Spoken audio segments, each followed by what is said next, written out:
ទៅនិយាយរកគេចឹងទៅឃើញគេនៅមួយក្រុមមិនដែរគាត់មើលច្បាស់ឯសារពេលយប់ខ្ទង់ម៉ោង9ម៉ោង10អញ្ចឹងពេលយប់ដែរគាត់មើលឃើញទេហើយគាត់ដើរទៅហត់រកគេចឹងណាចង់ឲ្យគេជួយចឹងនៅនាំផ្លូវចេញចឹងណាហើយដល់ពេលដែលគាត់ខំរត់ទៅរកគេចឹងណាគាត់រំភើបដែរគាត់មានគ្នាគាត់ខំរត់ទៅរកគេពេលរត់ជិតដល់គឺមនុស្សមួយក្រុមហ្នឹងគឺបានបាត់ខ្លួនហ្មងប៉ុន្តែអីដែលនេះហ្នឹងអីដែលធ្វើឲ្យគាត់កាន់តែខ្លាចហ្នឹងគឺសិតតែសាកសពនៅទីហ្នឹងហើយសាកសពហ្នឹងគឺការសង្គ្រាមគេយកមនុស្សមួយក្រុមហ្នឹងមកសម្លាប់ចោលចឹងណាមកសម្លាប់ចោលជុំគ្នានៅកន្លែងហ្នឹងចឹងទៅចឹងគាត់ទៅដល់គាត់ឃើញសាកសពហើយសាកសពហ្នឹង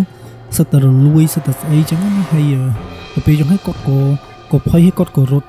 ហ្មងគាត់រត់រហូតរត់ហើយគាត់ក៏រត់ទៅហ្នឹងគឺគាត់រត់